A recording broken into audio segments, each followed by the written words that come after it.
अभी तक हमने जो जो कॉन्सेप्ट तैयार कर रखे हैं, किसी को कोई डाउट है तो पूछ सकता है। संडे को उन्हीं कॉन्सेप्ट्स में से टेस्ट आने हैं, कौन सा हमारा हो चुका है। अब आज जो कॉन्सेप्ट हम स्टार्ट कर रहे हैं वो है ट्रांसपोर्टेशन। ट्रांसपोर्टेशन कॉन्सेप्ट स्टार्ट करने से पहले ना तुम्हारे को थोड़ा सा कुछ चीज़ें जो है ना पहले ही समझनी पड़ेंगी, ठीक है।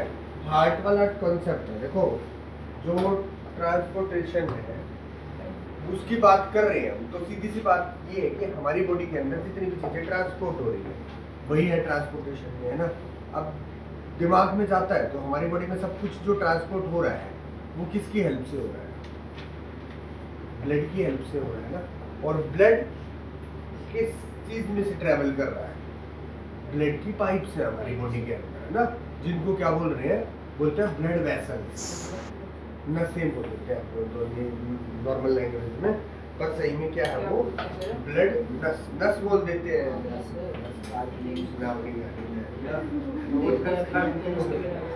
तो वो क्या है? Blood vessels. अब ब्लड वेसल्स कितनी तरह की होती है? ब्लड क्या होता है, किससे बना हुआ है ब्लड? कल हमने डिस्कस कर लिया था शायद, है ना? नहीं करा था। ब्लड सबसे पहले तो ब्लड में ही कर दिया था, करियो आपने ब्लड, हाँ कर दिया था। और हार्ट भी गया था। हार्ट ब्लड का हमने पढ़ा था, क्या था ब्लड कंपोजिशन में? क्या था? एक तो लिक्विड पार्ट है जो उसमें कोई भी चीज सॉल्युबल होती है तो वो उसमें ट्रैवल करता है, ठीक है। और 3 तरह के सेल्स है जो उसमें ट्रैवल करते हैं, ठीक है। फिर भी मैं मोटा मोटा सा लिख देता हूँ, ठीक है। ब्लड का जो कंपोजिशन है वो किस किस से बना हुआ है? सबसे पहले तो उसके अंदर क्या है? प्लाज्मा। प्लाज्मा कलरलेस होता है, ठीक है। ये लिक्विड पार्ट होता है ब्लड का, ध्यान रखना। और इसमें ट्रैवल करते रहते हैं 3 तरह के सेल्स, एक तो आरबीसी, एक डब्ल्यूबीसी और एक प्लेटलेट्स, ठीक है। अब प्लेटलेट्स की स्पेलिंग मेरे को कंफर्म पता है, मेरी गलती पर चेक कर दूंगा, ठीक है। प्लेटलेट्स कहाँ एल है कहाँ टी है ये भी नहीं पता मुझे,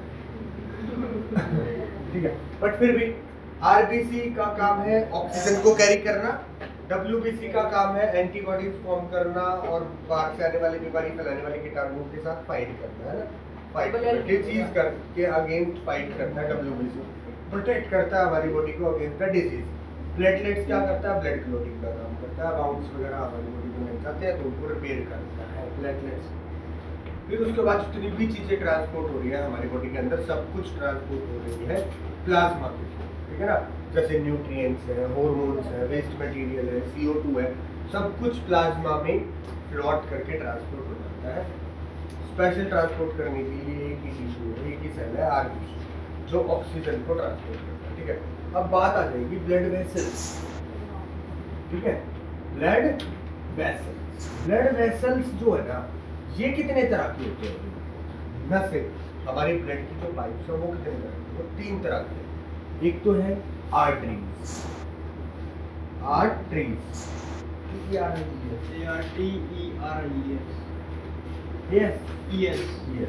arteries, veins, capillaries, capillaries CAP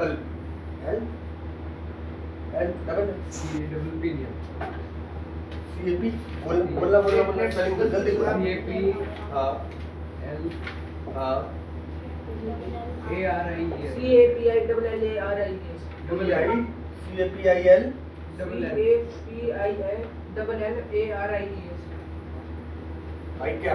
ठीक है। आर्टरीज, वेन्स और कैपिलरीज, 3 तरह की हमारी ब्लड वेसल्स होती हैं बॉडी के अंदर। बार बार मैंने कहा था कि एक कैपिलरीज वर्ड तो मैं बार बार यूज कर रहा था ना, तो सबसे पहले कैपिलरीज का ब्लड कैपिलरीज यूज कर रहा था। जब न्यूट्रिशन वाला कॉन्सेप्ट सिखाया था तो बिल्लाई की बात करी थी, तो मैंने बताया था कि जितने भी न्यूट्रिएंट्स है ब्लड कैपिलरीज के थ्रू कहाँ चले जाते हैं? ब्लड में चले जाते हैं। बिल्लाई के साथ कनेक्टेड होती है क्या? Blood capillaries. लंग्स का एल्वियोली के साथ कनेक्टेड क्या थी? Blood capillaries. अब तो मैंने इसीलिए सबसे पहले कैपिलरीज का ही काम किया। कैपिलरीज कहाँ होती है बॉडी में? जहाँ पर अब्जॉर्प्शन हो रहा है, जहाँ पर एक्सचेंज हो रही है, गैस एक्सचेंज हो रही है, हो रही है, जहाँ सिक्रेशन हो रहा है हमारे ब्लड में से कुछ चीज जा रही है अंदर। अच्छा इससे अलग छोड़ो, एक जहाँ पर क्या हो रहा है नैरो ब्लड वेसल्स। मेजरली यही सब जहाँ पर हमारे ब्लड में कोई चीज एंटर हो रही है उसमें से कहीं एग्जिट हो रहा है, ये काम कैपिलरीज में से ही हो सकता है, वेन्स और आर्टरीज में से नहीं होता है। तो कैपिलरीज कहाँ कहाँ है? कैपिलरीज विलाई है जहाँ पर, वहाँ है, एल्वियोली में है और किडनी ट्यूब्स में भी है, ठीक है ना, किडनी में भी है, क्योंकि किडनी में भी क्या होता है, वेस्ट मटेरियल एक्सक्रिएट होता है, ब्लड में से बाहर निकलता है, तो वहाँ पर भी क्या है, ब्लड कैपिलरी। तो हमारे ब्लड में कुछ अब्जॉर्ब हो रहा है, ब्लड में से कुछ सीक्रेट हो रहा है, या ब्लड में कुछ भी एक्सचेंज हो रहा है, वहाँ क्या होती है, वहाँ होती है ब्लड कैपिलरीज। और ब्लड कैपिलरीज जो है ये सबसे थिन होती है, सबसे thin, only one cell thin. अब नीरव मेरे को ये बताएगा, ये जो तीनों है इनमें से सबसे थिन कौन सी होती है? हाँ अब तुम देख लो, क्या मेरे को गुस्सा नहीं है? क्या मेरे को गुस्सा नहीं आएगा? वो बुक में ढूंढ रहा है, बेवकूफ, गधा, खच्चर, लैंपुस, क्यों ढूंढ रहा है तो बुक के अंदर? तो मेरी बात क्यों नहीं सुन रहा है? मैंने तेरे से पूछने से पहले जस्ट पहली लाइन ये बोली थी कि कैपिलरी सबसे थिन होती है। कहाँ बताई तुमने? क्यों बेवकूफ बना रहा है? तूने सुना होता ना तो पहली बार में ही तू निकल के आ जाता, हाँ सर कैपिलरी सबसे थिन होती है। कहाँ कहाँ होती है कैपिलरीज, क्या काम करती है कैपिलरीज, बताना। अभी मैंने बताया, बता, तू किससे पूछू वही बताएगा। कैपिलरीज हाँ सबको पता है, सिर्फ तेरे को छोड़। हाँ भाई बता बेटा, कैपिलरीज कहाँ कहाँ होती है? सर्विलाई में और किडनी ट्यूब्स में और एल्वियोली। क्यों होती है और वहां पर ये भी बता। सर वहाँ पे एब्जॉर्प्शन हो रही है और गैसेज एक्सचेंज हो रही है और वेस्ट मटेरियल एक्सक्रिएट हो रहा है ब्लड में से। तो जहाँ पर कुछ भी हमारी बॉडी के ब्लड के अंदर डलता है, अब्जॉर्ब होता है, या ब्लड में से कुछ बाहर निकलता है, या दोनों काम होते हैं, एक्सचेंज होते हैं, वहाँ पर ब्लड कैपिलरीज होती है। ब्लड कैपिलरीज सबसे थिन होती है, ओनली वन सेल थिक, सिर्फ एक सेल थिक होती है, ठीक है। कैपिलरीज का पता चल गया। डिफरेंस मेजरली है ना आर्टरीज और वेन्स का। वेन्स और आर्टरी का कंपैरिजन करें तो आर्टरीज थिक होती है, ठीक है, और वेन्स थिन होती है। अब थिन में ये ध्यान रखना, अगर तीनों का कंपैरिजन करेंगे तो सबसे थिन कैपिलरी है, और इन दोनों का कंपैरिजन करेंगे तो आर्टरीज थिक है और वेन्स थिन। ब्लड का प्रेशर है ना, ब्लड का प्रेशर, प्रेशर कौन क्रिएट करता है ब्लड के अंदर? हार्ट पंप करता रहता है, हार्ट पंप करता है तो ब्लड तेज भागता है। प्रेशर का मतलब क्या है कि ब्लड ने जो ब्लड वेसल्स के सरफेस के ऊपर जो प्रेशर अप्लाई कर रखा है, दैट इज ब्लड प्रेशर, ठीक है ना। तो ब्लड प्रेशर आर्टरीज में हमेशा ज्यादा रहता है, कितना रहता है? 120, और यहाँ पर कितना रहता है वेन्स में? 80। तुम्हें ये भी पता होगा जो ब्लड प्रेशर मापते हैं ना वो 80-120 होता है, 80 लो ब्लड प्रेशर और 120 हाई ब्लड प्रेशर, ठीक है ना। वो इसीलिए वो उन्हीं का मेजरमेंट होता है। वेन्स का 80 रहता है हमेशा, आर्टरीज का 120 होता है। ऊपर नीचे हो जाता है तो फिर उसको बीपी वाली प्रॉब्लम हो जाती है, लो बीपी भी हो सकता है। समझ गए? अब अगली बात क्या है, आर्टरीज के प्रेशर को बोलते हैं सिस्टोलिक प्रेशर। आर्टरीज के प्रेशर को क्या बोलते हैं? सिस्टोलिक।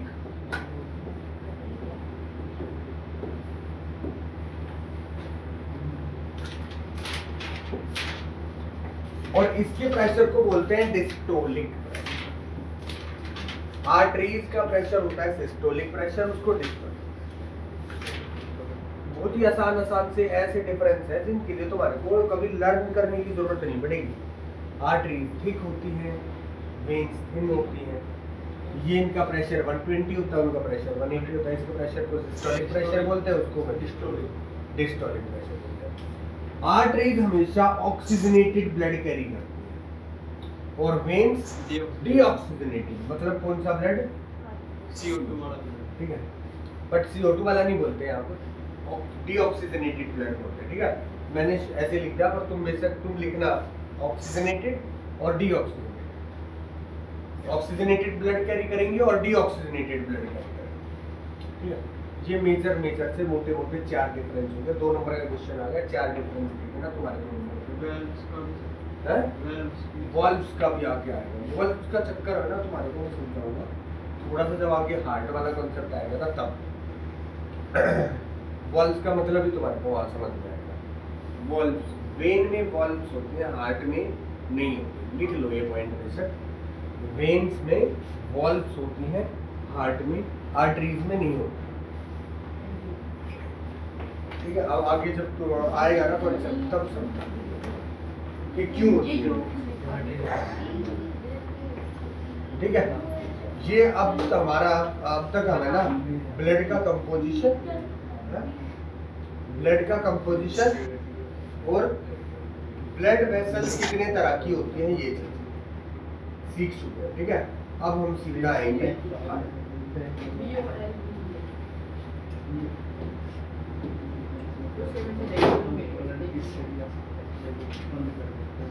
देखो, जब भी अब मैं तुम्हें हार्ट का कॉन्सेप्ट समझाऊंगा और तुम्हें भी जब भी हार्ट के कॉन्सेप्ट की रिवीजन करनी है ना, ऐसे ही करनी है जैसे मैंने तुम्हें समझाया। और एक चीज को समझो बेटा, जितनी भी रिवीजन करो ना, हमेशा लिख के रिवीजन करने की आदत है। जैसे मैंने तुम्हें बताया ना कि भाई न्यूट्रिशन वाली की रिवीजन मारनी है तो न्यूट्रिएंट्स का डायग्राम बनाओ, उसका सारे पार्ट लिख दो, 5 मिनट लगेंगे, 5 मिनट। पर जितनी बेस्ट रिवीजन लिख के होगी ना वैसे नहीं होगा। फोटोसिंथेसिस का जब भी करो, फोटोसिंथेसिस के स्टेप लिख दो।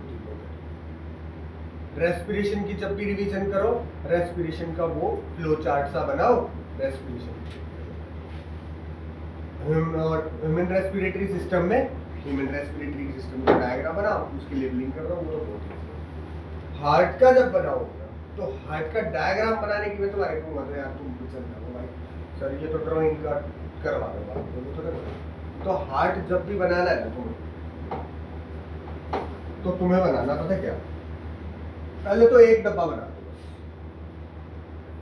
ये है हमारा हार्ट, ठीक है। ये है हमारा हार्ट। हंसने की बात नहीं है, मैं तुम्हें बता रहा हूँ रिवीजन करने का तरीका, समझने का तरीका। हमारे हार्ट के ना इक्वल 2 पार्ट होते हैं। सबसे पहले समझे, जैसे इसके बीच में एक वॉल होती है जो इसको एग्जैक्ट 2 पार्ट्स में डिवाइड कर, एक लेफ्ट पार्ट और एक राइट पार्ट। लिखते वक्त जब तुम अपनी कॉपी में लिख रहे हो, जो तुम्हारी राइट साइड में है ये लेफ्ट पार्ट। कौन सा पार्ट है? लेफ्ट। और जो तुम्हारे लेफ्ट साइड में है वो कौन सा है? राइट। ध्यान देना। अब देखो, मेरा राइट किस तरफ है, तो इस हार्ट का भी राइट क्या है। मेरा लेफ्ट किस तरफ है, इस हार्ट का भी लेफ्ट क्या है। समझ गए? मैं अपने हार्ट को निकाल के यहाँ रख रहा हूँ और फिर पढ़ रहा हूँ, ठीक है। तो फिर जैसे मैंने अपने हार्ट को निकाला और अपने सामने रखा है ऐसे, तो क्या हुआ, मेरा हार्ट घूम गया, है ना। पहले ऐसे था, इस तरफ फेस था, अब इस तरफ फेस होगा, तो लेफ्ट राइट हैंड की तरफ कौन सा पार्ट आ गया? लेफ्ट आ गया। और लेफ्ट हैंड की तरफ कौन सा आ गया? राइट आ गया। समझ गए? लेफ्ट और राइट का लॉजिक भी समझ गए ना। ये जो बीच में इसने ये वाली जो वॉल है, जो इसे 2 इक्वल पार्ट में कट कर रही है, इस वॉल को बोलते हैं सेप्टम। एस ए होता है, एस पी होता है, ये तुम देखो सेप्टम। जो हमारे नाक पे भी होते हैं ना, ये इक्वल जो बिल्कुल एकदम, ये जो नोज को 2 पार्ट में कट कर रखा है इसने, ये भी सेप्टम होती है। तो ये एक कॉमन वर्ड है सेप्टम। शायद ये वोकैबुलरी इसलिए यूज होती है कि किसी भी स्ट्रक्चर को 2 इक्वल पार्ट्स में करने वाला जो भी स्ट्रक्चर होता है, दैट इज कॉल्ड सेप्टम। शायद और भी कहीं यूज होता हो, बट हार्ट का ये जो इक्वल 2 पार्ट में कटने वाला है सेप्टम। समझ गए? अब है ना, इन दोनों लेफ्ट और राइट पार्ट के 2 पार्ट होते हैं, एक ऊपर वाला, एक नीचे वाला, और एक ऊपर वाला, एक नीचे। ये ऊपर वाले जो पार्ट होते हैं ना, ये तो होते हैं ओट्रियम। तो इस वाले को बोलेंगे लेफ्ट ऑट्रियम और इस वाले को राइट ऑट्रियम। समझ गए? तो यहाँ पर लिख लो भाई, ठीक है, यहाँ पर मत लिखो, अलग से लिखो, क्योंकि है ना और कुछ लिखने में दिक्कत आएगी। ओट्रियम, ठीक है ना, और नीचे वाले पार्ट को क्या बोलते हैं? वेंट्रिकल। इसको भी याद रखना।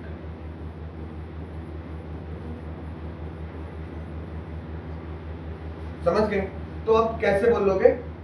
Left ventricle, right ventricle, left atrium, right, चारों पार्ट समझ में आ गए ना? अब तुम्हें मेरे ख्याल से समझ गए होगे ना, तो ये चीजें याद करने की जरूरत ही नहीं पड़ेगी। बस वर्ड हमें याद रखना, ओट्रियम और वेंट्रिकल। ऊपर वाले जो दोनों पार्ट है ओट्रियम है, एक लेफ्ट राइट, और एक नीचे वाले दो है वेंट्रिकल लेफ्ट राइट। समझ गए? अब हम चलते हैं कि ब्लड कैसे जाता है ब्लड के हार्ट के अंदर और कैसे आता है इसमें, ठीक है? देखो, सबसे पहले हम लेके चलते हैं ब्लड को लंग्स। हमारे लंग्स है, वहां पर क्या होता है? ब्लड के अंदर ऑक्सीजन फिल हो जाती है, ऐसे ही होता है। तो हमारे ये है लंग्स,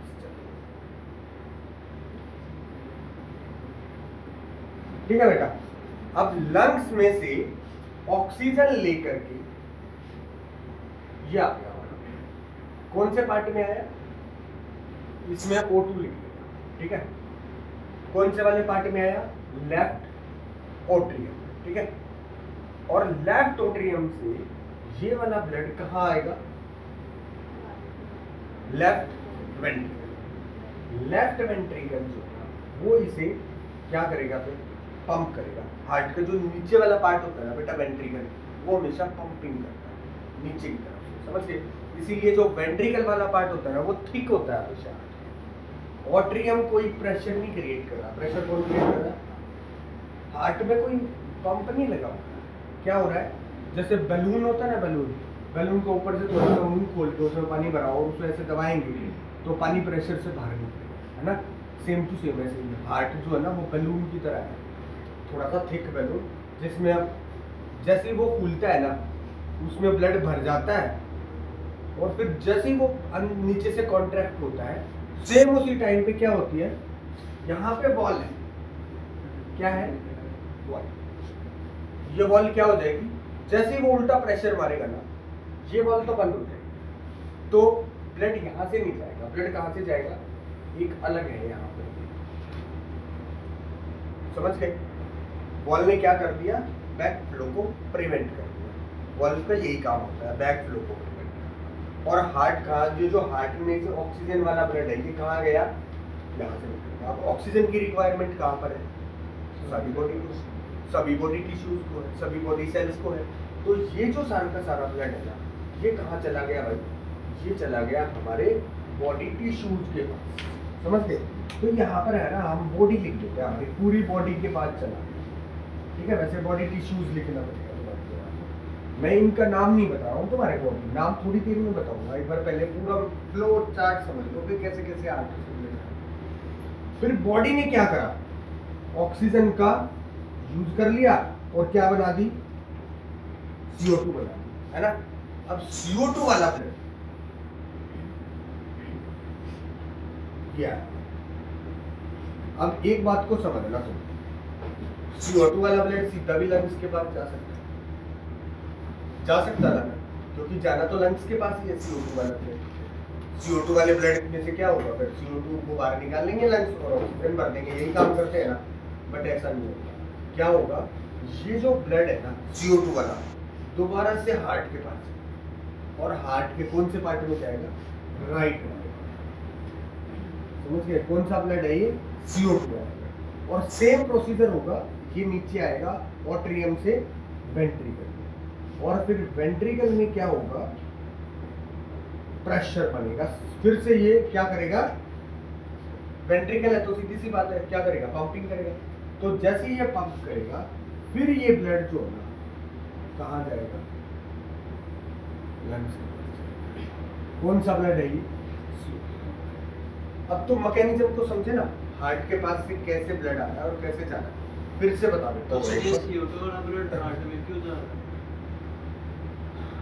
बनेगा, अभी बनेगा, ये जो शनि है, ठीक है ना? क्यों बनेगा? पहले एक बार है ना, इसको एक बार फिर से बता देता हूँ।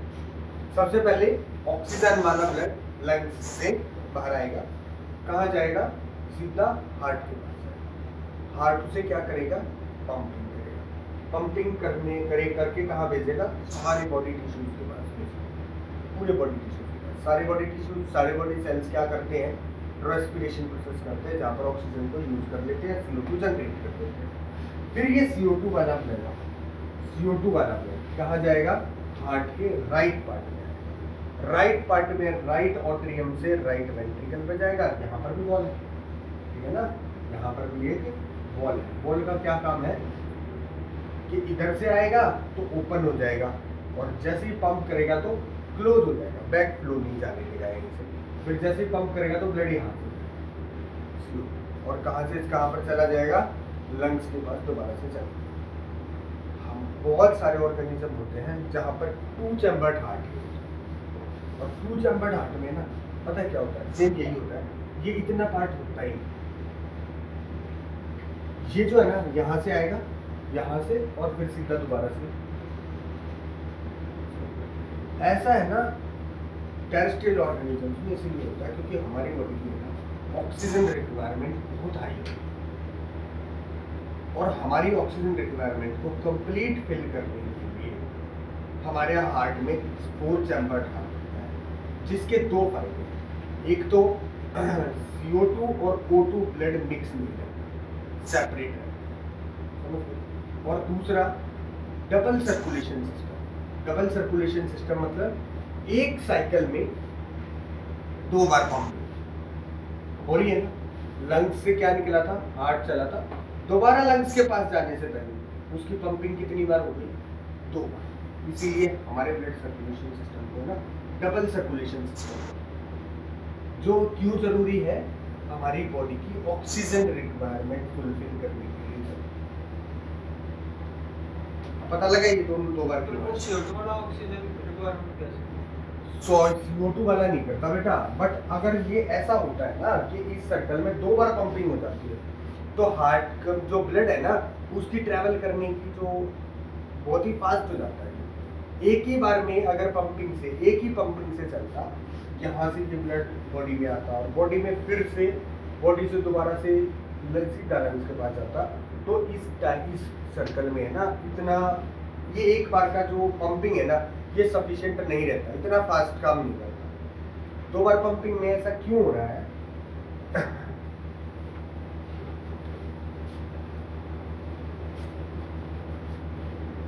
हमारी जितनी भी ब्लड वेसल्स है ना, पता है कितनी? तुम्हें लग रहा होगा छोटी सी बॉडी है, कितनी होगी तुम्हारी? हमारी सारी ब्लड वेसल्स को निकाल कर बाहर देंगे, और अगर फैलाने लग जाए ना, कितनी हो जाएगी? धरती के 3 चक्कर कट जाएंगे। ठीक, तो समझो ये पंपिंग जो है, ये कितनी ज्यादा अमाउंट में फास्ट, कितनी ज्यादा तेज होनी चाहिए कि इतनी ब्लड वेसल्स में से उसे घूम के आना है।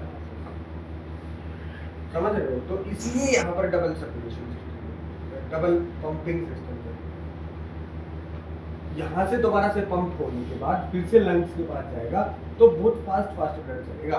अगर इसी पंपिंग से चलेगा ना, तो यहाँ पंपिंग के बाद और बहुत यहाँ तक सीधा लंग्स तक आते है ना, ब्लड की स्पीड जो है बहुत ही कम हो चुकी है, और आगे यहाँ ब्लड के पास, लंग्स के पास आता, और फिर से यहाँ पर आता, तो एक ही बार अगर पंपिंग होती तो ब्लड दोबारा से यहाँ तक आने में बहुत ही ज्यादा स्लो हो जाता प्रेशर उसका।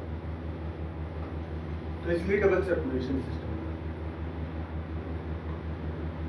अब इनके नाम, ठीक है, देखो ऑक्सीजन वाला जितने भी ब्लड लेकर के जाती है वेसल्स, उनका हमें पहले से ही नाम पता है। क्या होता है? कौन सी होती है? आर्टरी, आर्टरीज होती है ना, अभी पढ़ा था। ऑक्सीजन वाला ब्लड कौन सी लेके जाती है? आर्टरीज। तो ये जो मेजर आर्टरी जो हमारे हार्ट से निकलती है ना, उसको बोलते तो आयोटा है। अभी भाई अंग्रेजों की गलती है, मेरे को नहीं पता, पर लिखते अरोटा है, AORTA, ठीक है, बट वहां पर आर जो है ना, उनकी मर्जी है भाई, खा गई, है ना। तो इसका नाम क्या है? AORTA, iota. आयोटा, इसको नाम तो है आयोटा, बोलते से आयोटा, समझ गए? पर वैसे तो मैं इसे ओर्टा बोलता हूँ, ओर्टा, ठीक है ना, ओर्टा, पर इसे आयोटा आयोटा बोलते हैं। अब मेजर पता चल गया ना, मेजर आर्टरी जो हार्ट से हाउ टू ब्लड लेकर के जाती है वो कौन सी होती है, ओर्टा।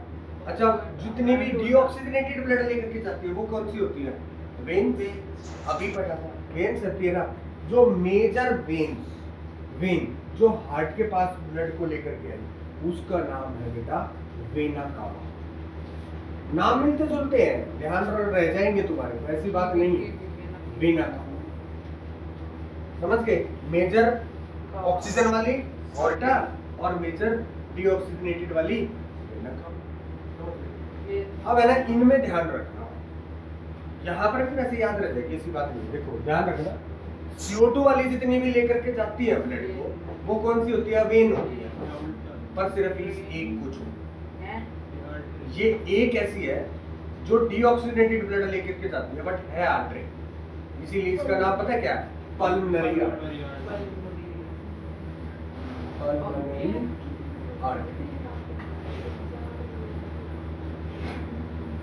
समझ गए भाई, सिर्फ एक ऐसी है जो डीऑक्सीजनेटेड ब्लड की लेके जाती है बट है आर्टरी, तो वो, और सिर्फ एक ऐसी है जो ऑक्सीजन वाली लेकर जाती है पर है वेन।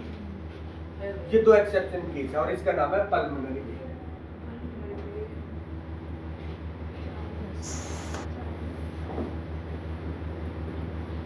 समझ गए ना, ये सारी लेबलिंग होगी भाई आर्टरी, सारी, कुछ नहीं बचा।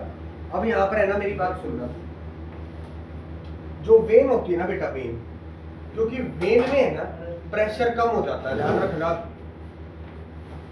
वेन में क्या हो जाता है, क्योंकि हार्ट से पंपिंग के बाद सारे बॉडी टिश्यूज के पास गया ब्लड और बॉडी टिश्यूज से फिर से हार्ट, तो ये सबसे लंबा टाइम होता है, तो यहाँ तक आते आते ना इसका प्रेशर कम हो जाता है, इसीलिए तो यहाँ पर 80 प्रेशर है और वहाँ क्या है 120। ऐसा बना देना वैसे कोई दिक्कत नहीं। वैसे एक बात बताऊं तुम्हारे को, हार्ट का डायग्राम कभी नहीं आता पक्का नहीं आता, खुद भी नहीं आता, मैंने तो 10 साल में देखा नहीं हुआ, पहले आता हो तो हार्ट का कभी भी डायग्राम नहीं आता बेटा। हार्ट में लेबलिंग आती है, हार्ट के रिलेटेड क्वेश्चन आते हैं, बट हार्ट का डायग्राम पूरा का पूरा, तुम्हें पता है अगर पूरा हार्ट का अगर डायग्राम के साथ क्वेश्चन डाल दिया तो कितने में डालना पड़ेगा, 5 में, और सारा इस ये चैप्टर कितने नंबर का आना है, 8 नंबर का, मुश्किल बस। तो तुम ये बात को समझो कि भाई हार्ट का अगर 5 नंबर का अकेला क्वेश्चन डाल दिया तो और कॉन्सेप्ट कहाँ जाएंगे भाई, तो तुम्हारे कॉन्सेप्ट सभी कॉन्सेप्ट में से क्वेश्चन है।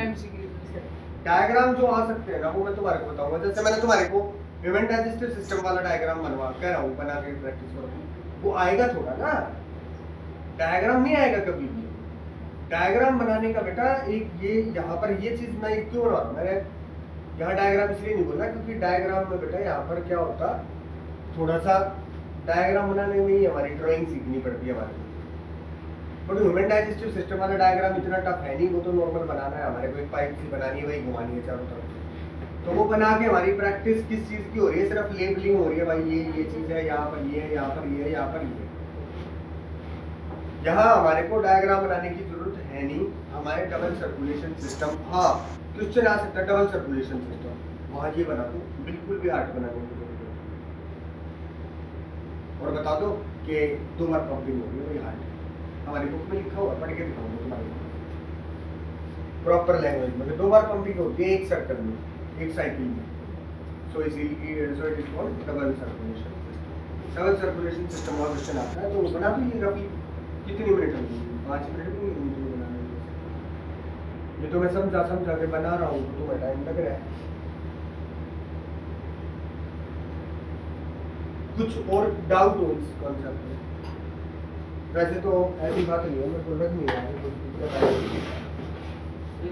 अब देखो फिर से रिवीजन कर लेते हैं उठा के, क्या है सबसे पहले ट्रांसपोर्टेशन में समझे तो ब्लड है, ठीक है, ब्लड ही सब कुछ ट्रांसपोर्ट कर रहा है। ब्लड क्या, ब्लड किस किस चीज का बना हुआ है ये पता होना चाहिए, प्लाज्मा, आरबीसी, डब्ल्यूबीसी, प्लेटलेट, सबके अलग अलग फंक्शन पता होने चाहिए, ठीक है बेटा।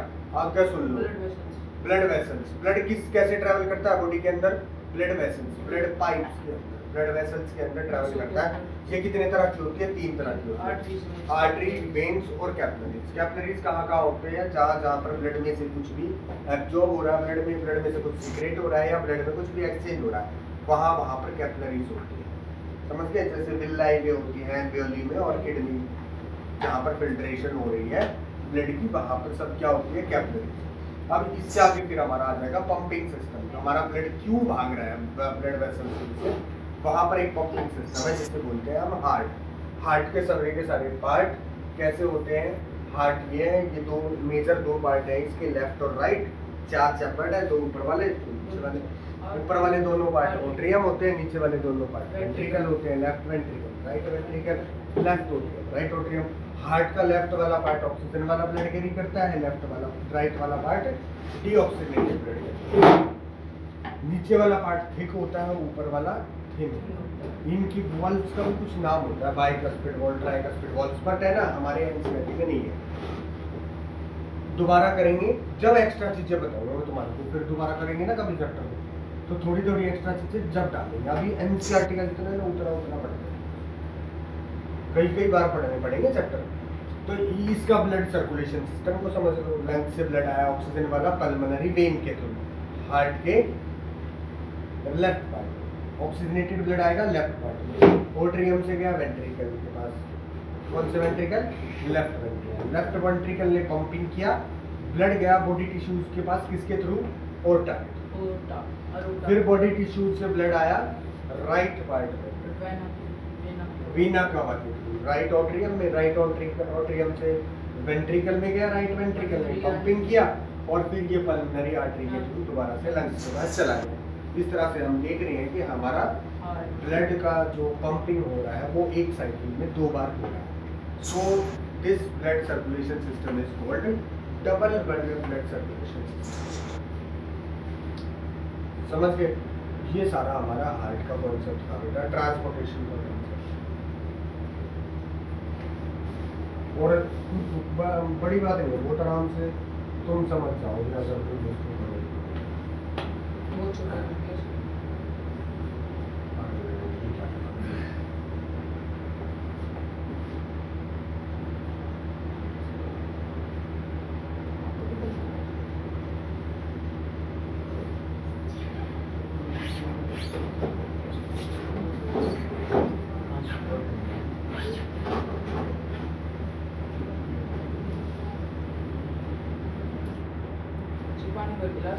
नहीं, देखो अभी थोड़ा सा पढ़ के देखें। डबल सर्कुलेशन सिस्टम देखो यहाँ पर पता लगेगा। आवर पंप जो है मस्कुलर ऑर्गन है, because both oxygen and CO2 have to be transported by the blood. The heart has different chambers to prevent the oxygen rich blood from mixing with the blood contain CO2। समझो oxygen वाला blood CO2 वाले blood से separate रहता है हमारे blood circulation. ये और सारा सिस्टम समझा रखा है कि तो तुम्हें पता ही लग जाएगा। Oxygen enter the blood in the lungs. The separation of right side and the left side of the heart is useful to keep oxygenated and deoxygenated blood from mixing. Such separation allows a highly efficient supply of oxygen to the body. This is useful in animals that have high energy needs, such as birds and mammals, which constantly use energy to maintain their body temperature. In animals that do not use energy for this purpose, जहाँ पर है ना हमारी body में है ना blood एक काम और करता है बहुत बड़ा, टेम्परेचर मेंटेन करके रखता है। ठीक है, हमारा बॉडी का टेम्परेचर जो है ना, तो देखा हो ना वो क्या होता है 100 केल्विन से ज़्यादा चला जाता है तो क्या हो जाता है, हम क्या मानते हैं फीवर होता है ना। 97 होता है, ये 97 98 के आसपास जो हमारा एकदम बॉडी का टेम्परेचर सूटेबल टेम्परेचर हमारा। अब बाहर कितनी भी गर्मी हो रही है हमारी बॉडी का टेम्परेचर वही है, बाहर कितनी सर्दी हो रही है हमारी बॉडी का टेम्परेचर वही रहेगा।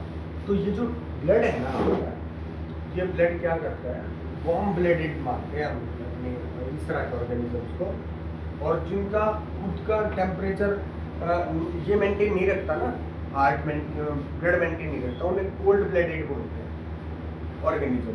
वे ऑर्गेनिजम्स ऐसे होते हैं जिनमें जरूरी नहीं होता कि ये डबल सर्कुलेशन सिस्टम। तो हमारी एक ये बात भी पॉइंट आ गया कि टेम्परेचर मेंटेन करने के लिए जो टेरेस्ट्रियल ऑर्गेनिजम्स है, खास करके बर्ड्स और मैमल्स, हैव 4 चैम्बर्ड। अब आगे देखो, such a birds mammals which constantly use energy to maintain their body temperature. In animals that do not use energy for this purpose, the body temperature depends on the temperature in the environment, such as animals like amphibians or many reptiles have 3-chambered heart. Reptiles में 3-chambered heart होता है, और many reptiles have 3-chambered heart and tolerate some mixing of oxygenated and deoxygenated blood. Fishes on the other hand,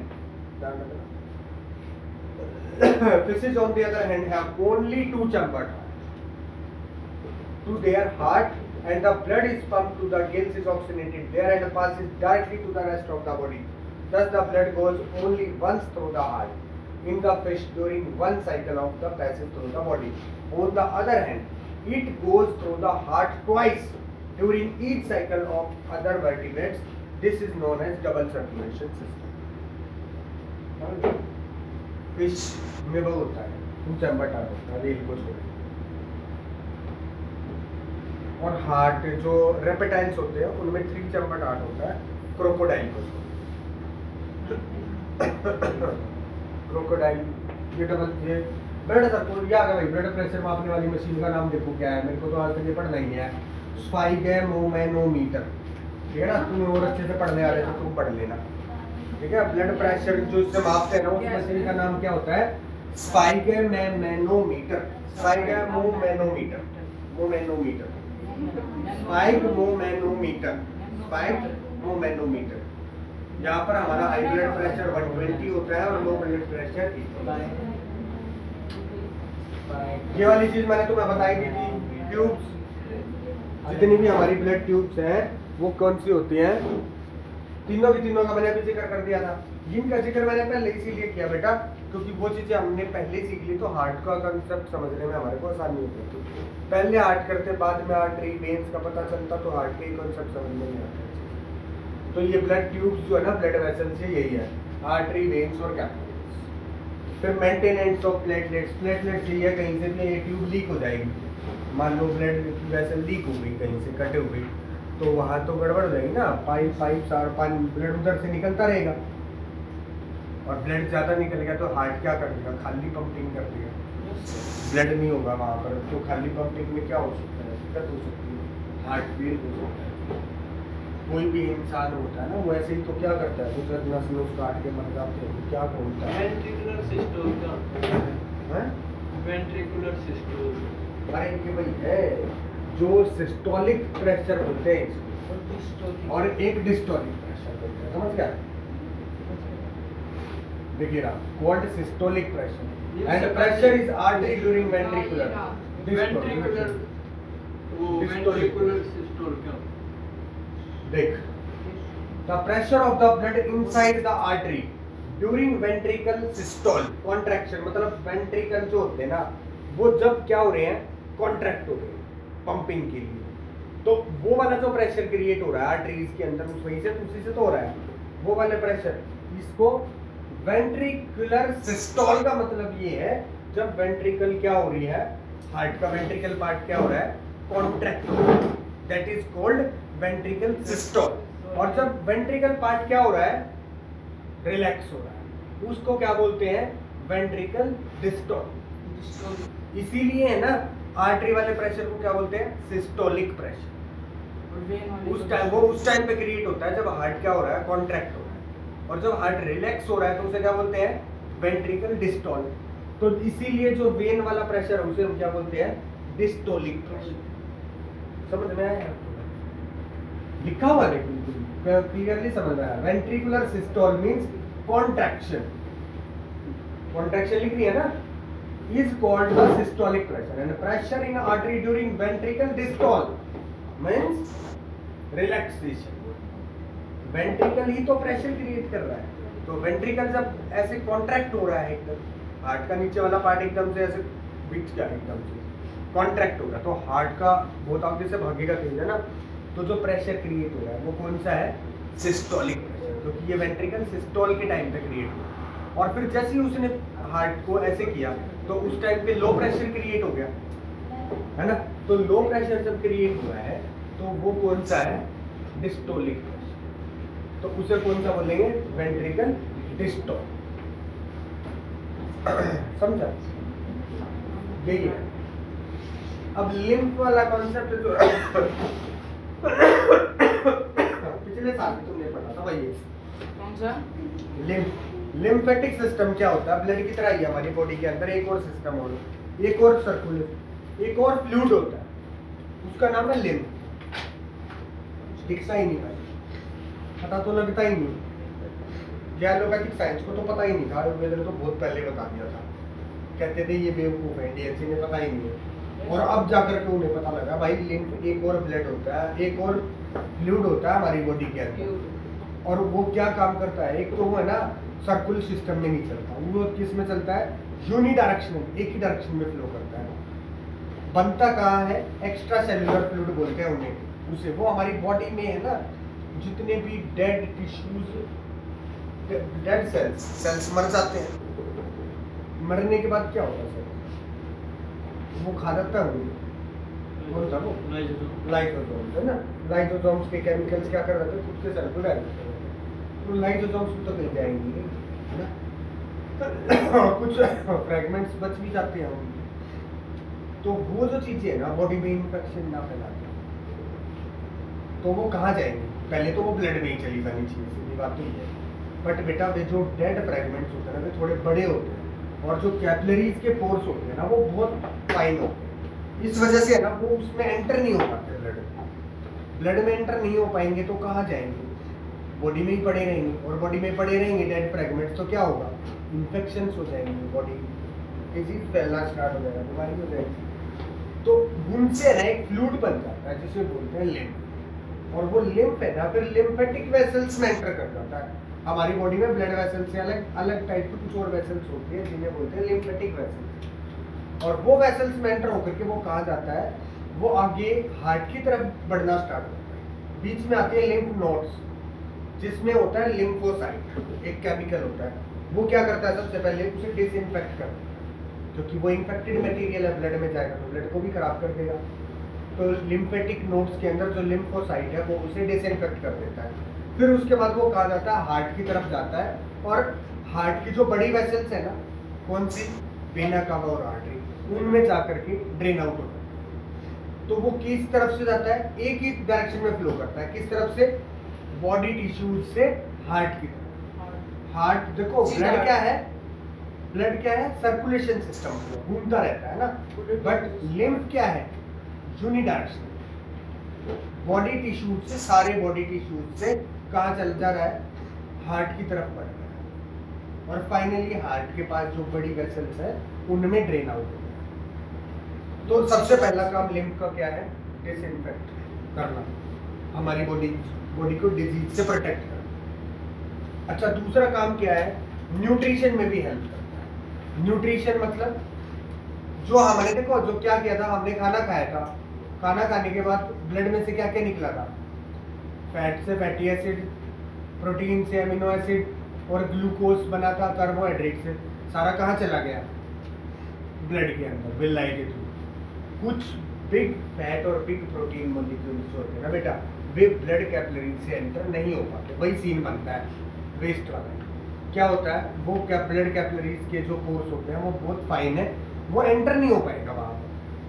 तो अगर वो वहाँ enter नहीं हो पाया तो कहाँ जाएगा, वेस्ट हो जाएगा, वेस्ट नहीं होता, वो फिर कहाँ चला जाता है, लिम्फेटिक सिस्टम में एंटर। और फिर लिम्फेटिक सिस्टम उसे दोबारा से थोड़ा सा सिंथेसाइज करके और कहाँ डाल देगा, ब्लड में ही तो डाल देगा, क्योंकि लिम्फ कहाँ ड्रेन आउट हो जाता है, लिम्फ सारा ब्लड में ही ड्रेन आउट हो जाता है। और फिर वेस्ट मटेरियल कहाँ जाएगा, किडनी में फिल्टर हो जाएगा।